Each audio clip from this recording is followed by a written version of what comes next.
So I'll let Katia introduce herself, but she's currently living in Boston with her husband and family, 2 kids, and they're about to plant a church in Boston. So I'm excited to hear what she is focusing on, what she is thinking about for Church of the Future. But before she comes on, would you just do me a favor, invite some people with the little paper airplane? You can comment in the comment section. It's always fun when you comment along.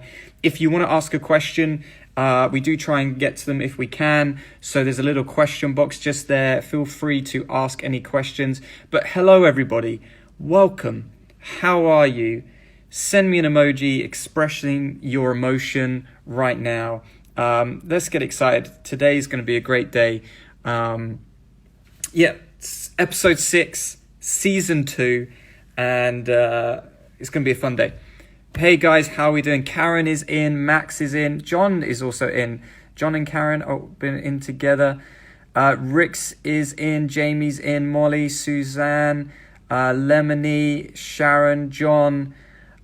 Bishop was there at the start. I don't know if you're still there, my friend, but welcome, Bishop. Bob, love him, good man. Sam Phillips is in the house. Charlotte, you've just joined. Hello everybody. Welcome. Get commenting. You can say hello to each other. I love it. Ask questions in a little question box. Send out some invites with the paper aeroplane. And I'm about to get Katia in to talk about what does church look like for the future. I'm excited to bring her in and introduce her to you. She's a very, very smart person. So I feel a little bit intimidated. It's going to be a great day. All right, let's go. Let's get Katia in.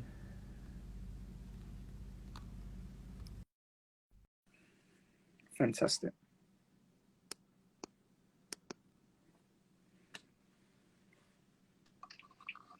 Hello. Oh, yay. Hello. How are you? I'm good, Katia. How are you? I am good, thank you. It is good to see you, even if it is through a screen. Yes, it has been a very long time since I actually saw you. It has. But we've known each other for quite a while now. Yeah, I'd say, what is it?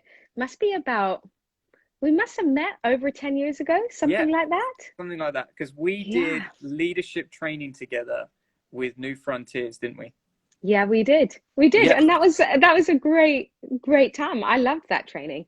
I had fun. Got to meet some crazy wild people such as yourself. It was great. Yes. Thanks, man. And we sat next to each other, if I remember rightly. We did. Yes. And if I remember rightly, we were also a little bit controversial occasionally. I think that's why we sat next to each other, Katia. I think we noticed something in each other that said, I think this person wants to ask the big questions. But yes, we were a little bit more controversial. Mm-hmm. And I actually didn't finish that leadership training because we were having a move with our young people and it was just taking too much of my time. Yeah, so, I remember. Yes, but Katia, you are a very smart, I always found you incredibly gifted when I met you because you're actually a doctor as well, aren't you? That's true. Yeah, I'm a medical doctor. I haven't practiced medicine in a while now, so it feels like a slightly different life, but I am a medical doctor, did emergency medicine for about 4 years, and then transitioned fully into vocational ministry. Yeah. Yes. And then now you're living in Boston with Julian and your 2 kids, about to plant a church in Boston. But you've been in South Africa, you've been in America, you've been in England. Yes. You've kind of lived in multiple places. Yes, I have lived on 4 different continents in my life. So wow. I was born in Iran. I grew up in England. We lived in South Africa. That's where both of our kids were born. And now we are proud residents of the United States. Wow, man. And so, and if I remember rightly, your parents are also awesome people because they run a charity, right, for persecuted Christians. That's right. So they do ministry in the Middle East, underground church planting churches amongst Iranian refugees. They're incredible. They are absolutely amazing. No, people. I remember seeing them when they used to come to Kerith to do the training. Yes. And thinking these are some real deal people. And Katia, you are the same. I love the fact that you know, one major profession isn't enough. Let's just do 2, you know, be a doctor and a pastor. For me, being a pastor is like all of my capacity, but you somehow managed to fit in being a doctor and a mum and writing a book. You've just written a book. Do you want to tell everyone about that? That's true. Yeah. So I've written a book called Equal. And it's almost its 1 year anniversary, which is very Wow. exciting. And really, I wanted to write a book about the conversation on gender roles in the church, male female equality, who's in Yes. charge, who should be in charge, who has God given authority to in the church, all of that. And this is a topic, obviously, being a woman in ministry, a pretty big topic for me personally. Yeah. And I've read lots and lots of the material out there, some great, some more challenging.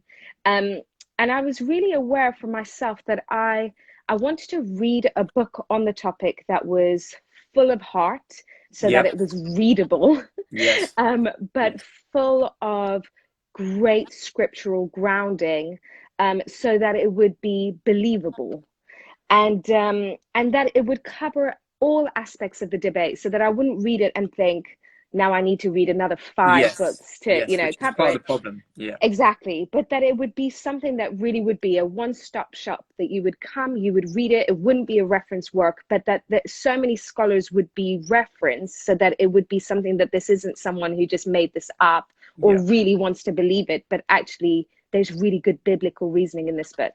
Yes. I didn't find that book. And in the end, I ended up trying to Just write wrote it it. because I was like, this something like this needs to be out there. Um, Yes. and honestly, I mean, it's a long God journey of me writing it. Initially, I didn't want to write it, but anyway, I'm glad it's out there now. Well, I mean, I don't blame you because, I mean, I've known you for a while and I know that you've had some backlash from the book. Mm-hmm. And even just you and to be fair, I actually remember in leadership training, you would get some comments and some things said to you, which is why maybe, I don't know, why I felt like I wanted to befriend you somewhat. But yeah, I Thank mean, you, Liam. you have been one of those people that I know that have been targeted in many ways. But I think it's because God wanted to use you. And my wife is actually reading the book right now. Oh, So yay. she's I in the hope she's process. She enjoying just it. started it. She is loving it, and she says actually it's really intellectual. She has to read like a few pages at a time to really take it in. But I Yeah, guess it is dense. that's the doctor and the smarts of you coming out. But Katya, so I'm so excited to have you on. We had Julian on Yeah. a couple of weeks ago, and yeah, we're really thankful for you guys. So can you just tell us what you're doing right now? So you're in Boston, and you're actually taking the lead on the church plant as well, aren't you?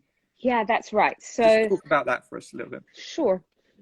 So we moved to Boston about 7 weeks ago now, I think it is. Okay. And planting a church. It's called The Table Boston. If you want to check it out, friends of ours and our team made a great website, thetableboston.com, Sure. and a little plug for it there. Go for it. Go for it. Plug as much as you like. But it's been an amazing journey getting to this point. We have had so many people say to us, are you sure this is the right time? Like in the middle of a global pandemic, with all the racial conflict, riots, protests going on, and a lot of that hit Boston very significantly. We actually moved 2 days before the riots started.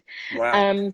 But so we've had lots of questions. Are you sure this is the timing of God? And the funny thing is, as unusual as it seems, I've never felt more on time for anything else before. Great. Like this is Wow. one of those moments where we got here and we were like, God has set us up for this very moment. We're not late, we're not early. This is the right time. And God has shown us extraordinary favor. We have now got a team of about I can tell you exactly as of today, it's 24 adults and 5 children, which is amazing because we haven't really done anything yet. Yes. But God has been gathering to us in a season where it was impossible for us to do that gathering. But isn't it so like God that when we kind of have to step back, he's like, okay, now watch me. I can do this really well.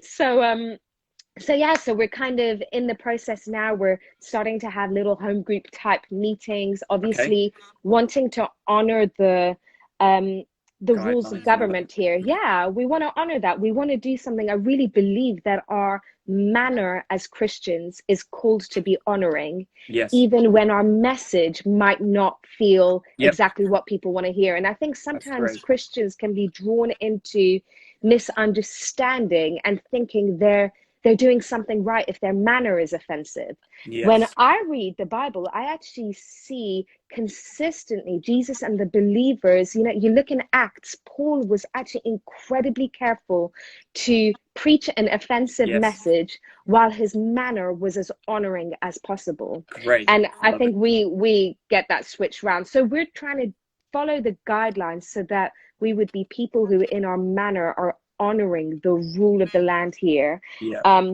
whilst not shying away from the kingdom message, and knowing that God hasn't stopped. Corona has not got God on a back No, foot, and so come on. we're feeling excited about planting in Yeah. a season. So yeah, it's small groups at the moment, lots of stuff on Zoom, all the same as every other church Yes. at the moment, but finding incredible favor and acceleration and growth. Every week I'm getting messages and calls from different people all across the States who are saying, Wow. we've heard about you, we've been following you, can we come and join your team? So Wow. it's God. I mean, It's that's cool, isn't amazing. it? That's Yeah, pretty it cool. is. I remember when we first started and then people started turning up and you're like, oh, people actually want to come. Like, this is so exciting. Totally, this Um, is really and then you meet happening. someone that's like actually a really cool person. You're like, wow, I can't believe you actually want to join our church. Um, Totally. yeah, you touched on a few subjects there. Let me just dive into them before I want to ask you about what you think for Church of the Future. Sure. But, your thing about, yeah, we want the gospel to offend, not our manner.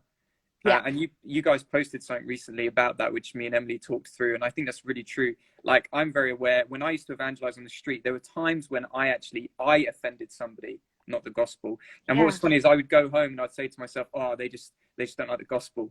And as I sat with it for a while, I was actually, no, maybe they just don't like me. Maybe the way I came across, the way I did it actually Yeah. wasn't the best. And so I think you're really onto something there. Yeah. I mean, I think, Jesus says, blessed are you when you're persecuted for my sake. Yes. Um, it's not a blessing when you're persecuted because you're obnoxious. Like, those Come are on, man. two different things. Come on, man.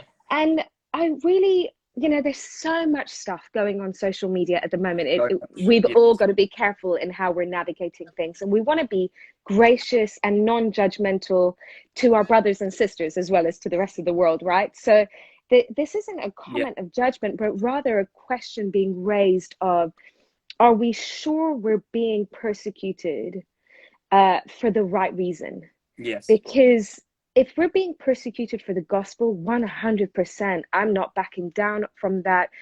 I'm not ashamed of the gospel by any means. But if there's something about my manner that is drawing undue attention and is actually being a stumbling block so people cannot hear the glorious gospel proclaimed, Yes. then there's a problem with how I'm proclaiming the message. Yeah. And it's got nothing to do with the gospel. And so our message is too precious. What we Come carry on. is too precious for us to create hurdles for people not to ever be able to receive the message, not because of the message itself, but because we weren't careful enough to speak in a way that would reach hearts.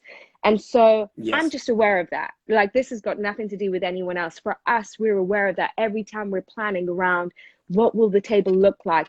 How many people will we be able to have in a room? I'm so aware that we want to walk carefully so that the message will spread far and wide, Yes. rather than getting a reputation of people who just don't care enough Yes. to follow any rules. Yes. So No, yeah.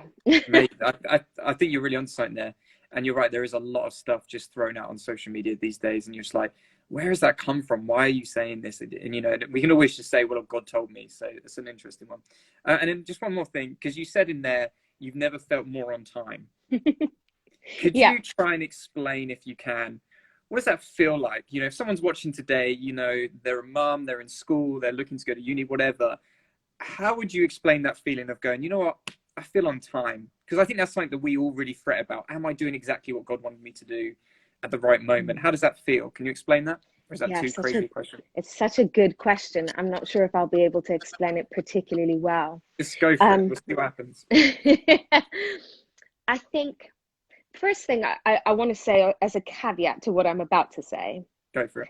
I think when we make decisions that are rooted in faith, it's virtually impossible not to be on time. And I Nice. say that because faith pleases God and he's Yes. so attracted to faith decisions. And one of my favorite verses is in the epistles where Paul writes to the people and he says, I pray that God will fulfill your decisions of faith and your intentions for good by his Mm, great power. come on. And I Love that. love that because the prayer isn't, oh, you heard God right and now he's going to fulfill it. No, no. I pray that even your good intentions, they may have missed the mark entirely. But what I'm going to pray is that your good intentions That's are great, man. fulfilled by his power. And Love it's it. because God is magnetically attracted to faith. So I want to put that as a caveat to what I'm just about to say, Go for it. because That's great, man. if if you're fretting about, am I right in this, have I missed the mark, is this the right call, did I make the right call on uni, or Yeah. my job decision, or should I be at home with the kids, my one overarching question to all of those things is, did you make the decision out of faith? Did you make it in faith that God is good, that God is with you, that Come there on, was a man. stirring in Love your it. spirit, that this was pursuing the call of God? If you made it in faith, it's virtually impossible to have gone wrong, Come because on. if we're following his voice and following his presence, he'll meet with us, he'll step Yes. in if we've gone wrong. So that said, in this moment, and I really do believe that it was almost like an extraordinary spirit confirmation in our hearts, partly because I think what we're doing is requiring courage that is potentially outside of the day to day that we would Sure. need. And Yeah. so it felt almost like when we got here, uh, it was this deep settling in my heart. You know when you go, you have your first day of school Sure. and you've got the butterflies, you've got the Yep. nerves, you're like, what's it going to be? The anticipation before it. And then you get there and you meet a couple of friends and suddenly you feel ease, You and feel at home. all of that Hmm. nerve, like it's just gone, that nervous energy. It felt Yeah. like that the minute we Amazing. landed. It Wow. was like a sudden deep sense of, this is right. And that's what it felt like. Wow. No, I love that, man. I love it. And I love what you guys are doing. I love the fact that you're planting church in the middle of the pandemic. And actually, I'm chatting to another friend who's in Philadelphia, actually, so not too far away from you. And Yeah. he's planting in the pandemic as well. So he's had to rethink his strategy. So let's go into that. So Yeah. what are you focused on then right now? Because if you can't focus on a physical gathering, what's your focus as a leadership? Like, where are you trying to? Yeah, what's the first point of call priority for you? So I think it's a few different approaches. Okay. One, the group of 20, 30 that we have, though we might not be able to all physically gather in one space, and we're looking around the rules of that. I think at the moment under 10 you can gather, so we'll probably do little pockets instead. But community can be built in lots of different ways, and so we're Yes. keeping in touch, we're praying together, we're doing lots of Zoom calls where we pray together, and Great. where we just kind of get to seek God together. And we've got to be so grateful to God that we're living in a generation where things like Zoom are available, where Yeah. this is a Oh, yeah. True, man. completely Yeah. different moment for the church than any other time of history, and we've got to be able to take advantage of that and be grateful for it. Yes. um, the reality is, church planting for me is all about bringing the kingdom to a city, and Okay.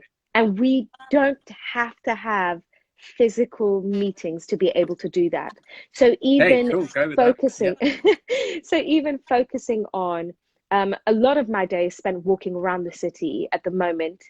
Most of our community haven't arrived yet; they're moving in the Okay. next few weeks. Um, and as I'm walking and praying, masks are really helpful for this, because when you put a Yeah, mask you on, could no one just can you see just your be mouth praying. moving. Sure. So I'm like Nice. speaking in tongues under my breath, and no one thinks I'm crazy, which Yeah, is yeah, which amazing. is helpful. um, but I do that a lot, and it's almost like I can feel a tangible shift in the spiritual atmosphere. I was saying to Julian this morning, where I go and pray, there's a park that close by that I go and pray in almost every morning. And there's a gentleman who does some kind of I don't know, it's meditation. He's doing lots of different things, and Sure. the spiritual atmosphere in that place is very interesting. And I've noticed as I regularly go and sit there and I'm just speaking in tongues, headphones in, worship music on, um, I'm literally feeling like a tangible, it's almost like a cog in the wheel. I can feel the creaking of it shifting. Wow. And it's quite a powerful experience to have. And it's making me very aware that each of us, every Christian, is given the right of authority everywhere we go. Mm. Um, and I'm sensing the reality of correct authority being proclaimed even as I speak in tongues Okay, in wow. places and spaces where strongholds have been allowed to flourish for far too long. Mm. And so part of our church planting strategy at the moment is to fill the streets with the sound of a different authority. Wow. Um, because I'm very aware, even with how our team has been gathered, that there's lots of the practicalities of gathering people. We're befriending people, we're inviting people, all of those things will happen. But so much of it is a spiritual dynamic where God can take care of the practicalities. Mm. But what he's inviting us to do is to partner with him in understanding our authority and shifting the atmosphere of a place. Wow. And that is a huge part of our church planting strategy for now. I feel like we've been given the privilege of time to do that, Yes. where I Yes. get hours where I can pray, and none of that is wasted. This is sowing something so powerful. And when we read stories of revivals of old, they haven't happened off the back of a great 10-point strategy and Yeah, yeah. the Or a right good launch meetings with the marketing. right Yeah. people. Exactly. Yeah. They've happened through prayers and partnering in authority with what Jesus has called us to do. So Mm. I'm feeling very excited with this perhaps unusual church planting strategy. Oh, I But like it. yeah, we're super excited by it. No, I love that. I love the fact that it's so accessible, it's so easy, it's simple. It's let's just get out there and do it. And I think you're right. I think there is this. I think we forget as believers the power we have just to walk the streets and pray and see things change. I was chatting to a friend of mine in Estonia, and there was a beer festival in Estonia that she didn't like because it caused so much drama that night. So she started walking up and down praying for it when it wasn't there, like the field that they met Yes. on. And then within a few months, the thing was cancelled, Come on. like completely said we don't want to do this as a nation anymore. And she was like, she couldn't even believe it. Like she thought, she was like, God actually answered my prayer on this Yeah. such a thing. And I love the fact that you're like, well, let's just change the city. Like, let's just do it. And for you, that isn't a huge influence or popularity. That's just walk around and get praying. Yeah. Because I really believe that the peacemakers, that when the Bible talks about the man of peace in a city that can bring you in, and I really feel like those connections are divine connections. They're Mm. not me pounding the streets and working really hard to find X, Y, and Z. None of us can work hard enough to create the Yes. connections required for kingdom advance. Yeah. That is a favor thing. And I think sometimes we can spend so much time and energy trying to do something in our strength with the best of intentions, Yeah. Yeah. where God is inviting us, come and actually focus your time and energy on something that's much more hidden, and then Mm. allow me to bring all of those connections in a much quicker, easier, and ultimately much more blessed way. Yeah. And I'm thankful I've been forced into that in this season. Who knows if we'd been able to be busy and meet X, Y, and Z, who knows Yeah. what we would have chosen. But actually in this season, God has created an opportunity for us to invest in sowing in prayer and intercession all over. And we're feeling the sense of the Spirit on that. And I should say, none of this is formulaic, right? Yeah. Come on. We're Yeah. Yeah. invited to do things. This is working. Obviously, prayer works in every circumstance, but Yeah. Sure. this kind of thing that I'm describing, this isn't a formula that you can apply anywhere and it's going to work, because things need to be done in faith for them to be fruitful. So this is actually something that we feel like God is inviting us into as a community, and we're just enjoying partnering with that. Amen. We were Love it. given a great prophetic word just before we moved, where my uncle, actually, which was so amazing. I love my family.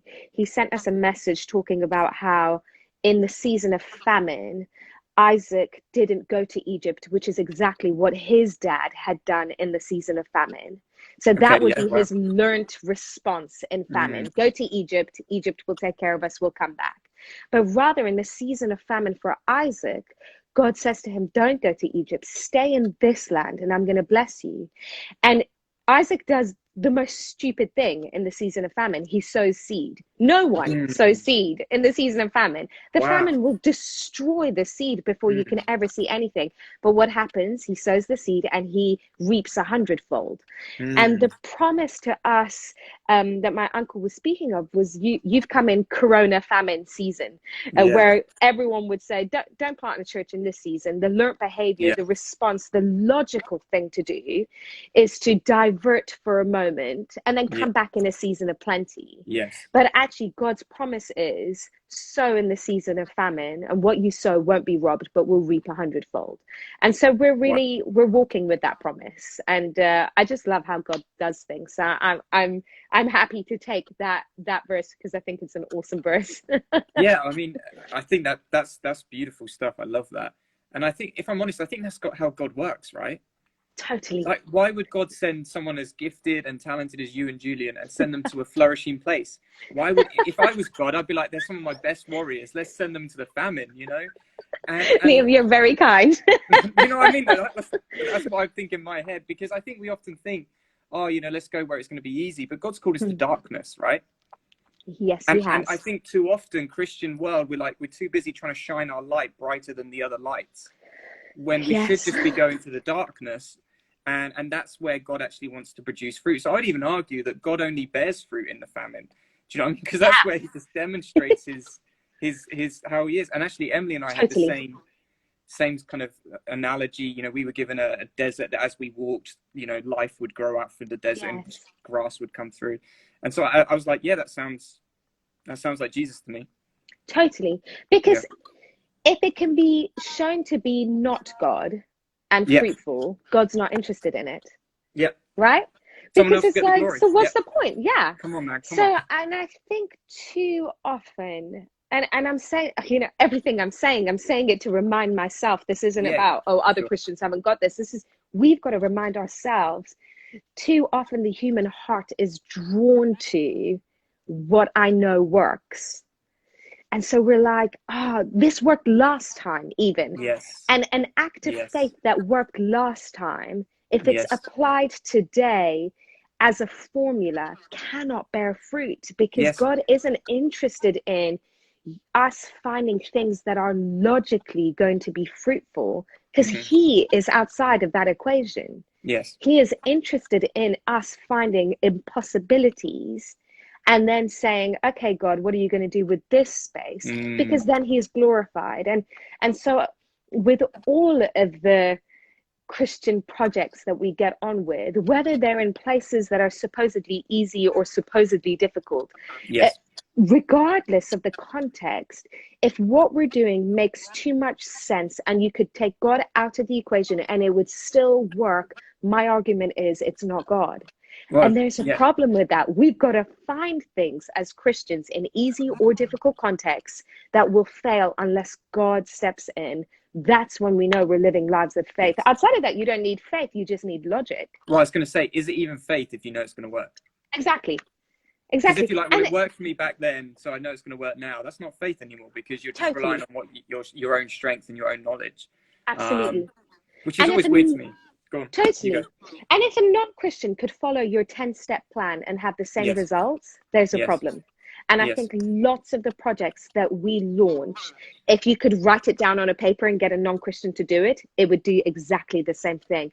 For me, there's a fight there inside of me because I'm like, Yes. that isn't following the journey of faith.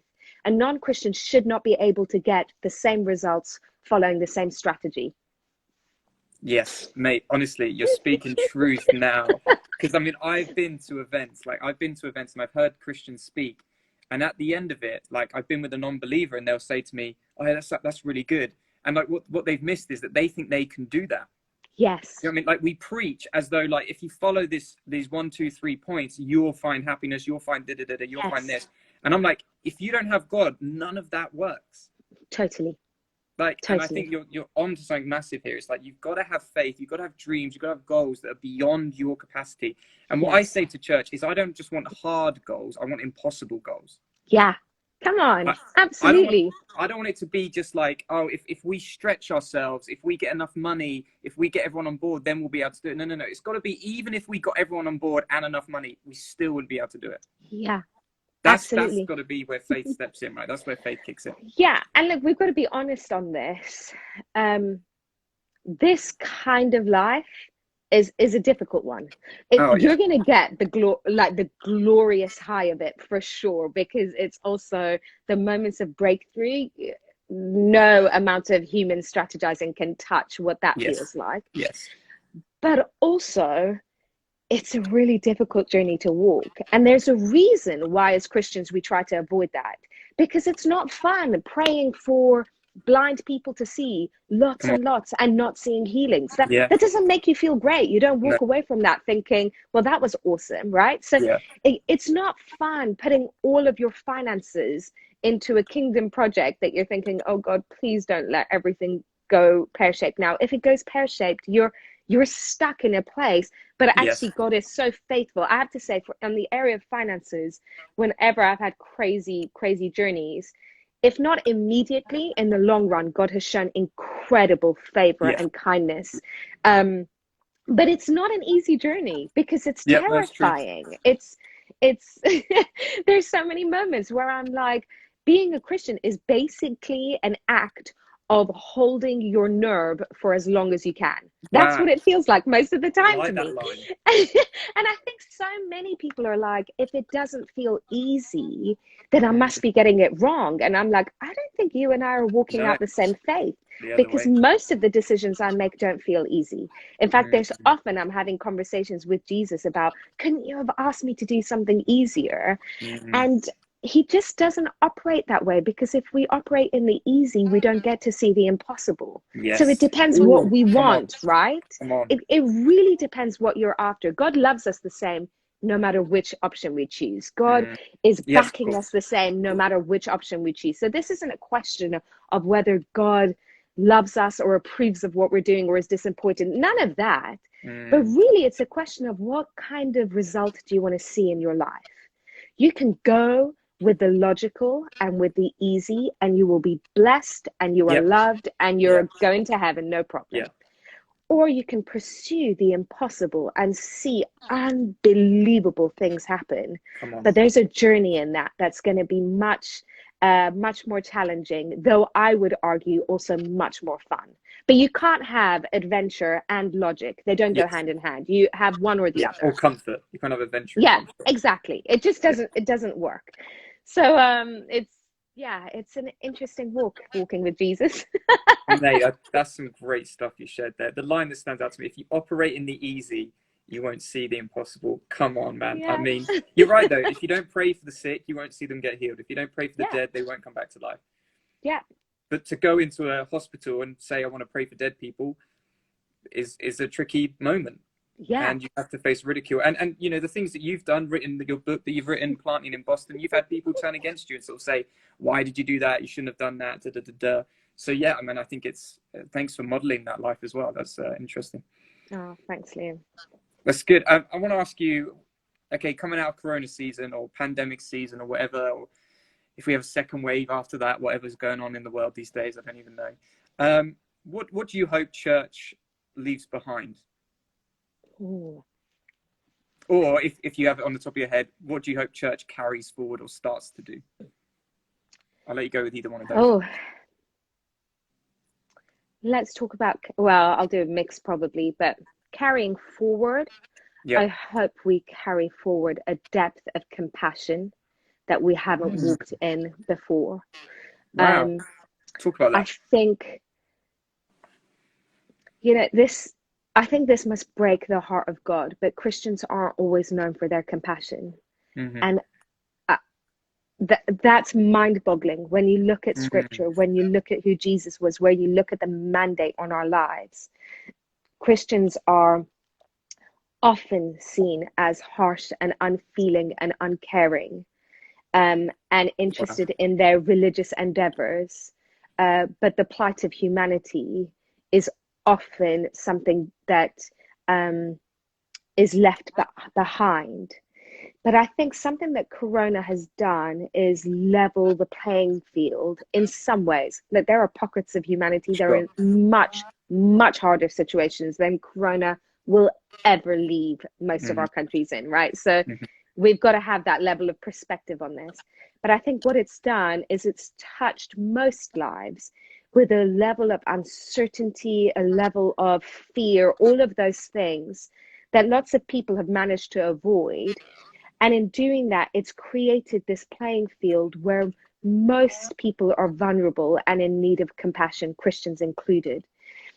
And I think the invitation of that, we will have missed something if we come out of this season and go back into ordinary religious activity that is primarily orientated around the religious activity, Mm-hmm. rather than open-handed compassion to our communities. Now, some churches get this great, so Of it's, course. this isn't Yeah. blanket, but if we did a poll amongst non-Christians worldwide about whether they primarily think Christians are compassionate or whether some other more humanitarian aid organizations are more compassionate, I'd be fascinated Mm. to hear the response of such a poll. Wow.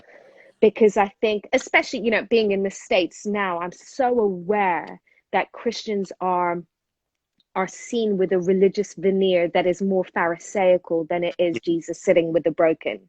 Mm. And so I think that's one of the things that I'm really praying going forward, is that Christians become clothed with compassion and helping the broken in a way that maybe we've not all been great at in the last season.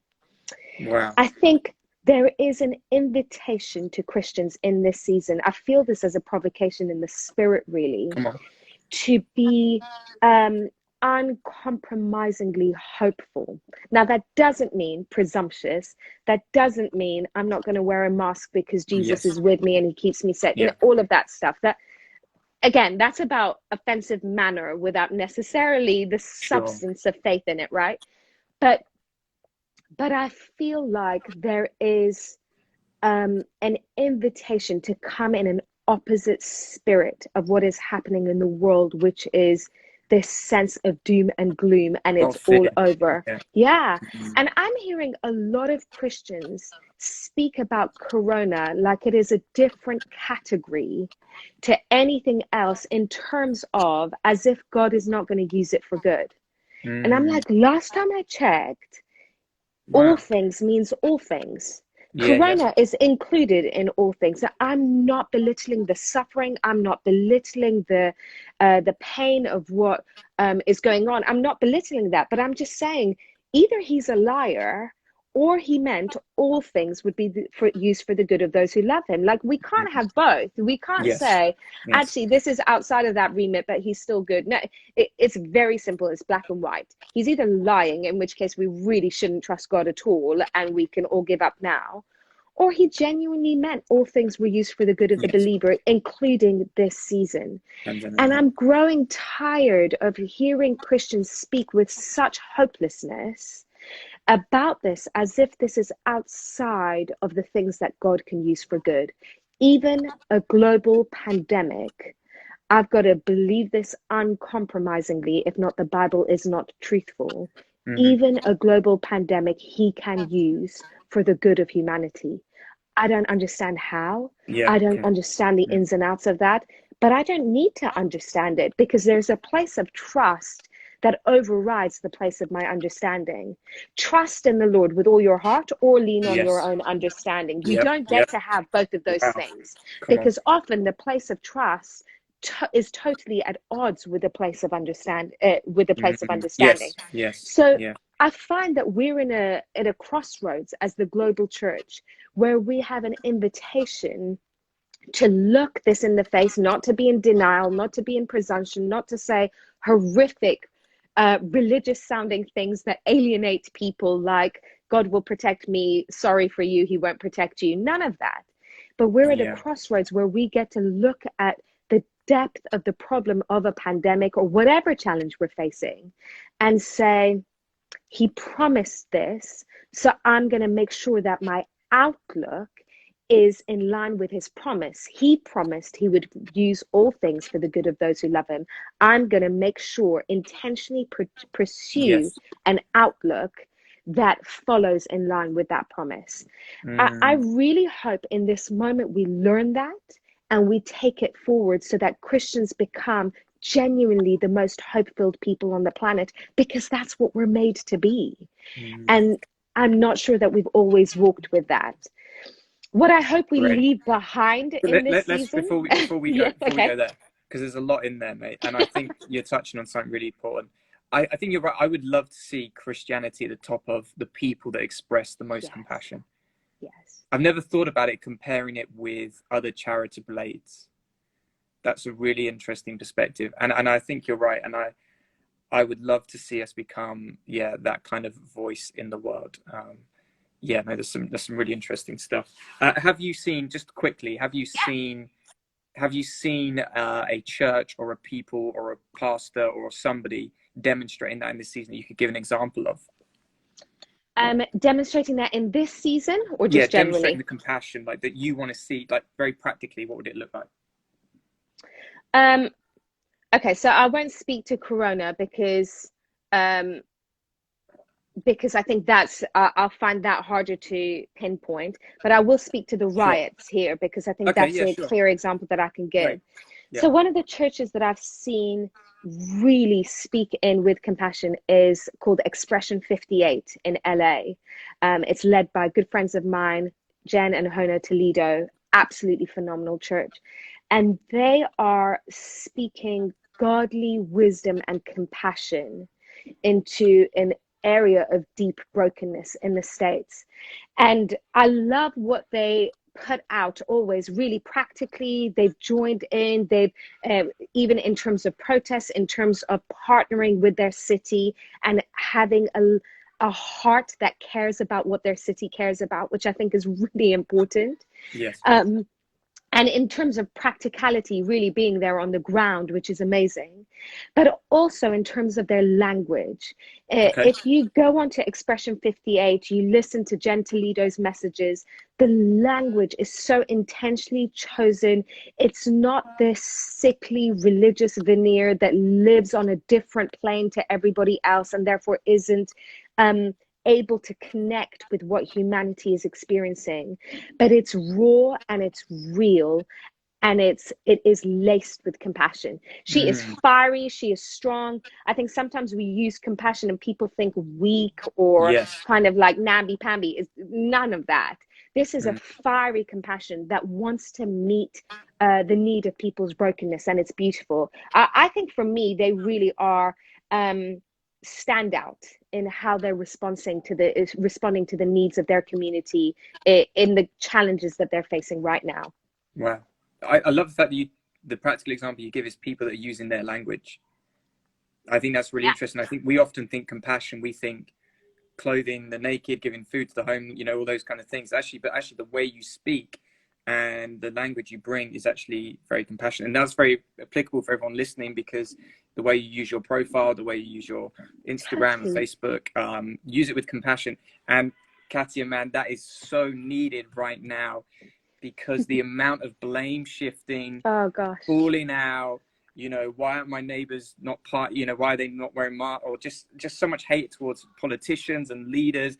And I'm like, guys, let's only post compassion and hope. I think you're right on something there. Totally. It's a interesting dynamic at the moment. Social media is somewhere where people just vomit up every thought and emotion, um, and rarely use filters. And I find that fascinating. A Yeah, it study is. on our generation is just Yes. fascinating right now. Yeah. But I do think that Christians are being seen through the lens of social media, and it is not a flattering lens. Mm, And we have got to understand that we bring the kingdom through our social media feed. We represent him. Yeah. Totally. We're Not an ambassador. Yeah. because we're using religious language. I think so many people are like, right, so I need to preach the gospel. No, actually, sometimes you don't need to say anything that sounds Christianese, but you need this. We are being invited on social media. I believe it's a tool that God would love us to use if we're Yeah. willing to show that Christians are deeply concerned with the fears of people's hearts, that we're deeply concerned with the challenges that people are facing, that we're not interested in using language that makes us feel superior or holier than thou, or belonging to a club that has its own jargon that no one understands, so it makes us feel special. Yeah, all of that language, the intentionality of how we use our words on social media can either make people feel like they're just not good enough, or can make them feel like there is a space for them to belong. And honestly, as we allow people to belong, belief isn't far behind. Yeah. And so I'm really passionate about social media, our feed. If I'm not sure what to say, I don't say anything at all. And I Great. really think that's a Perfect. good way forward. Yes. I wish everyone would copy that. Yes. Totally. If you're not sure, Yes. just keep silent. Yes. You don't have to share your opinion. It's fine. And I try to You teach really our don't. church about, the word glory a lot in the Bible can actually mean God's opinion. And so when Jesus says, I want to give them my glory, it can mean I want to give them my opinion. I've been trying to teach the church, like, I think we're meant to drop our opinions. I don't think you're supposed to have one. I think you're supposed to represent God's opinion to the world. And that's where I'm trying to get to. Wouldn't that be wonderful? Please, Yeah, Jesus, I mean, it would help be nice us. if it happened to me first. I need to get I know. Jesus, help us. Yeah, help me. Okay, let's maybe go for one last question, because I want to talk about what it is that you wanted to leave behind. So what do you hope the church leaves behind after COVID going forward? I mean, I think we're touching on these in the negative. I really hope we leave behind fear and this propensity to live in that place. I really hope that we live behind. The church always has an interesting relationship with judgment. And we've touched on this, that we should be a judgment-free zone. It's not something that we're best known for, being a judgment-free zone, but we really should be, because judgment isn't our prerogative. And we're warned again and again: beware of what you judge; you will fall into exactly the same thing that you judge. But, I mean, should we ever have listened to a warning? That's a big one to listen to, and yet I think the church is well known for judgment, and if there's ever a time for that to have been brought to the surface, COVID has, as you touched on, is one of those moments that is bringing it all out, and there's just so much negativity, anger, and division. Sure. And so I'm really praying that we see ourselves clearly enough in the mirror of this moment that we suddenly see the plank in our eye, and we suddenly go, oh my gosh, that's what I look like. And sometimes it takes something that takes you right to the brink for you to realize that. And I'm like, Corona is one moment where we're hearing and seeing so much. It's like we're saturated. We're almost to the point of like, we can't get much more. But I'm hoping that moment rebounds onto the body, and we suddenly realize what we sound like. We suddenly see our feeds for what they look like. We suddenly hear our voices and think, that's not what I was made for. And so I'm really praying that this is a season that shapes that out of us, that we become a body that is that doesn't think our mandate is judgment. That's so far from the message that we're called to bring, isn't it? And so that's what I'm really praying for. That's interesting. So we develop a self-awareness, leave behind the judgment. I mean, the judgment is a funny one. How do you balance then, because I think the reaction to that comment would be sort of like, yeah, but the world needs to hear the truth. They need to be told what's right. We need to, and the world's going so crazy with definitely some issues. It's going mad. We need to redirect them. What would you respond to that kind of pushback? Yeah. I think the best parenting techniques, I've got two toddlers at the Go for moment. it. God bless us with two toddlers. It's loads of fun in the midst of a pandemic. Um, I'm realizing that the best parenting techniques is to firstly model what I'm expecting from them in my own life. Come on. Um, me listing the things of right and wrong rarely work. Yeah. Stick them on the Um, fridge, ain't gonna help. Yeah. no, and the funny thing is they know the right and the wrong often. Mm, So that's not, my lectures aren't informing them of anything. They're just making their hearts slightly harder to access. wow. Um, and particularly if I'm lecturing them on something that I'm not very good at. You know, in this family, we don't shout as you're shouting. Mm, That whole thing doesn't work because all they're hearing is you shouting. And my kids will totally say to me, "Mommy, you broke the rule right now. You were shouting," which is great. I'm like, "Yeah, I've got to say sorry. brilliant. Thanks. I'm so sorry." Yeah. But the point is that what I model is much more powerful than what I lecture on. And Mm, when I think my lectures are informative, they're nowhere near as informative as I assumed. I really believe as Christians, we are called to carry a completely different atmosphere that okay. ignites hunger in people's hearts. Mm, Often, what we are interested in is bringing a concept of morality to a world that is dead, and we wonder why it doesn't work. You are asking the dead to live with your morality. The morality isn't the issue, it's whether they're alive that's the issue. You will never it's bring them amazing. alive by your lecturing. We will bring them alive by carrying fresh bread that ignites hunger in their hearts. They will eat The of living that water. Yeah. bread and they Mm, will come alive.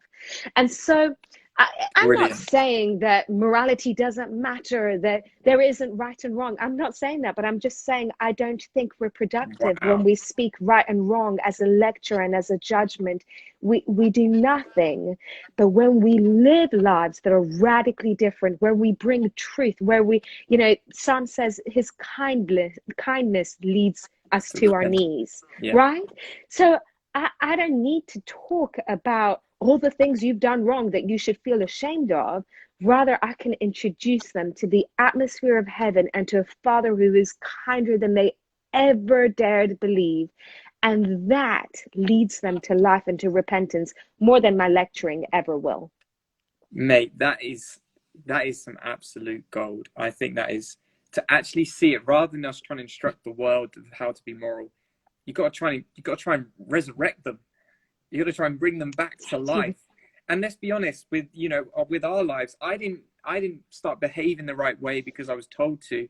I started behaving the right way because I felt a burden in my heart for the Lord and what He asked of me.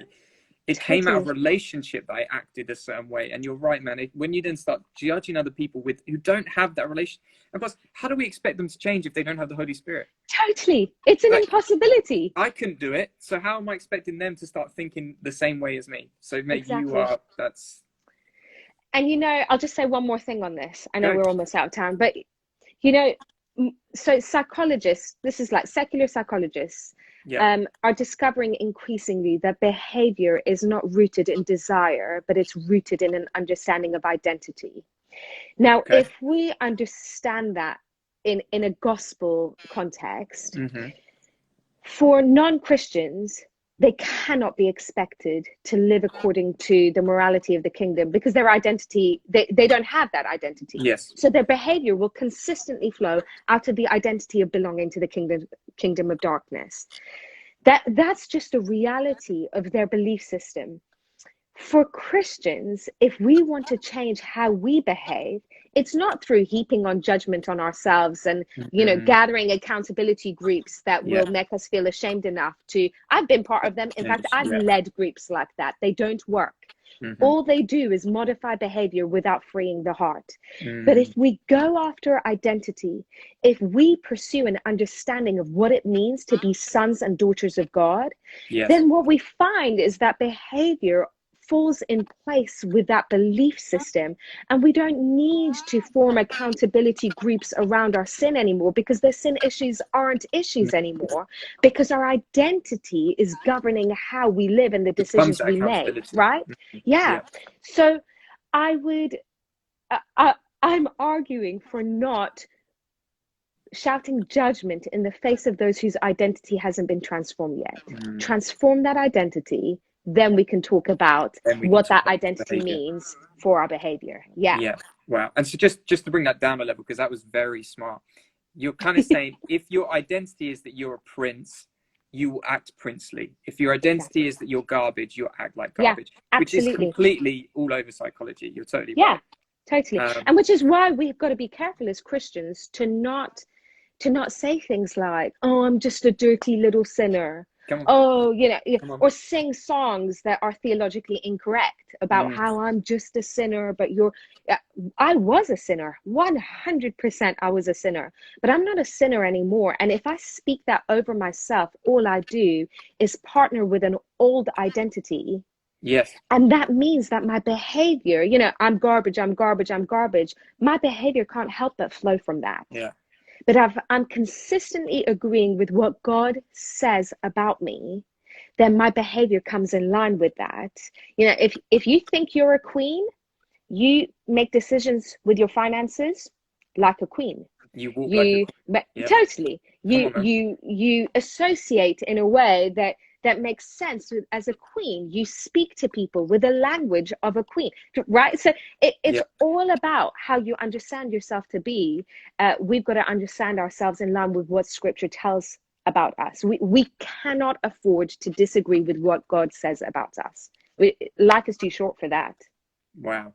And then as you do that with you, as you said at the start, you then become that example. And you're right, man. You sit there with a true solid identity in who you are, and you go and sit around unbelievers.